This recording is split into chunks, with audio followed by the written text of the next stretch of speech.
Bonjour Sylvain. Bonjour. Donc nous sommes au salon de Carrel-Étang en compagnie de Sylvain Gillet, auteur de polar, un peu humoristique si j'ai bien compris. Assez souvent humoristique, comme l'auteur. Voilà, Avec beaucoup de rebondissements. Vous voyez. ça c'est bien les Comme rebondissements. l'auteur. Qui rebondit aussi, on bien. Hop. Impeccable. Et donc vous avez obtenu une multitude de prix internationaux Oh oui, comme dans le le prix entier. au Festival international de la Rillette de Singapour Oui, oui. et d'autres du même acabit, le prix Gilli Gilli du roman humoristique d'Avachi la Vieille, Oui, qui est oui, vraiment... j'ai mis un peu des prix rigolos pour justement me moquer un peu de tous les prix littéraires, parce qu'il y en a absolument partout. Ils ne veulent pas dire grand-chose. Oui, et puis les prix, des fois, c'est un peu des arrangements entre Oui, éditeurs. je vais etc. donner le prix à mon neveu qui Voilà. on sait tout ça. Donc Ouais. vous êtes octroyé des prix plus sympathiques. Oui, c'est pour se moquer de façon gentille.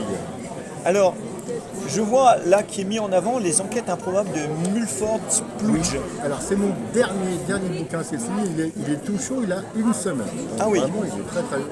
Et là, c'est pas un roman, c'est, je ne sais pas trop d'ailleurs comment le qualifier, c'est 33 enquêtes par le détective le plus con qu'on ait jamais créé. Donc c'est complètement barré, c'est très loufoque, il y a un peu toutes les formes d'humour dedans, c'est très concentré en comique, il y a tellement d'humour et tellement de formes d'humour que tout le monde peut y trouver ce qu'il aime, forcément. Et donc l'histoire la plus courte fait 3 pages et la plus longue 20, dans différents milieux, et c'est très déconnant. Voilà. Et mes bouquins d'avant sont des romans plus classiques, des polars, avec intrigue jusqu'au bout. Et assez souvent rigolos, mais plutôt dans la gouaille, le style. On est plutôt sur Audiard, si vous voulez, Oui, moderne. plus Audiard que donc Que Santoni. celui Santoni. Et assez gouailleur, pas tout le temps rigolo dans l'histoire, parce que c'est des polars, donc tout le moment, oui. Il y a des crimes. Voilà. Mais assez souvent, et puis voilà. Et pour les 3 premiers, je tenais, contrairement à ce que j'ai fait sur le dernier, à faire des polars sans flic et sans détective privé, pour changer un petit peu, parce que 90% des polars, c'est toujours un flic ou un détective qui mène l'enquête. Et bien pas chez moi. Donc dans mon premier, celui-ci, et dans mon troisième, celui-là, c'est le même enquêteur, mais ce ne sont pas des suites, donc ça peut se lire indépendamment. Et c'est un musicien qui mène l'enquête, un guitariste de blues, jazz, rock, donc du coup ça parle un peu de musique. Voilà, et entre les deux, j'ai écrit celui-ci, où là c'est un comédien qui mène l'enquête. Et là c'est plutôt, là on est très chez les Tontons Flingueurs. C'est assez bien déconnant. Et voilà. Et celui-ci, ça voyage beaucoup, on part de Lisbonne, il y a une enquête durant la traversée atlantique, ça se poursuit à New York, Paris, et on termine dans mon petit secteur, moi je suis ce qu'on appelle Gâtinais, donc c'est-à-dire vers le Gâtinais, c'est entre Gien et Fontainebleau, Oui, moi j'habite à Montargis. Voilà, je suis à Montargis. Vous venez de Montargis. C'est pas très loin de chez moi, effectivement. Et le Serre du Carré est très très bien, je crois que c'est la 3e fois que je viens. Ouais. Et c'est toujours très sympa, il y a du monde, les gens sont gentils, c'est très bien organisé, les enquêteurs sont comme ça, et je tiens à le dire parce que c'est... C'est pas toujours le cas. Ah ben non, c'est pas toujours le cas. Si tous les salons étaient organisés comme ça, ça serait le paradis. Ici on est très bien reçus, et Bon, ben et Patrick, il y a toujours du monde. Et Patrick, est comme ça. le message est passé. Voilà. Tu noteras.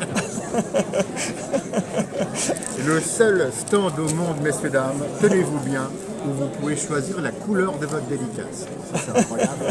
Ah, même Stephen King n'y avait pas pensé. Alors, ce qui est formidable avec Sylvain, c'est que j'ai même pas besoin de poser des questions. Il déroule. Et donc, le prochain livre, après Mulford Spludge. Ah bah, Mulford n'a qu'une semaine, alors attendez, moi je sors un bouquin à peu près tous les 2 ans, D'accord. en mon temps. Ce sera un roman qui va s'appeler La Grande Chistel, mais qui ne sera pas un polar, je vais changer un petit peu, ce sera un roman qui se déroulera dans le milieu durant des vendanges. Voilà, parce que Au milieu j'ai pas des lu vendanges. beaucoup de choses sur les vendanges. Donc les vendanges de quel vin? Ah ben alors non, je fais exprès justement de ne pas préciser la région pour que tout le monde puisse s'y retrouver. Ok. Donc je dis même pas si c'est du blanc, du rouge, Ok. Oui, d'accord. Les vendanges en général. Et sinon, petite question. Quand on écrit du polar, on a une méthode particulière parce que moi j'ai entendu dire que pour le polar, il fallait commencer par la fin, c'est-à-dire connaître le... Mais tout le monde ne fait pas ça. Oui, bah, de toute façon, en général, moi je pense que tous les bouquins doivent être commencés par la fin. Et il faut savoir où l'on va Ouais. et trouver les éléments avant qui vont nous amener à. Et de quelle façon on y vient. C'est logique. Mais après, il y a différentes méthodes, et puis c'est toujours très empirique. Et puis je crois qu'on découvre sa propre méthode d'écriture en écrivant. Puis c'est très variable, il y a des gens qui font des plans, d'autres qui ne font pas. C'est ce qu'on appelle en littérature les jardiniers ou les architectes. Voilà. Et donc vous êtes plus architecte alors? Ben, ça dépend. Le premier, j'étais jardinier, j'y suis un peu allé comme ça à la fleur au fusil. Et puis le deuxième, c'était plutôt architecte. Parce que c'était un synopsis de long métrage que j'ai écrit pour le cinéma et qui était déjà écrit, qui avait quand même 20 pages, donc j'avais quand même 20 pages de structure. Et puis après, non, et puis donc c'est variable, ça dépend des histoires. D'accord. Ça dépend des bouquins.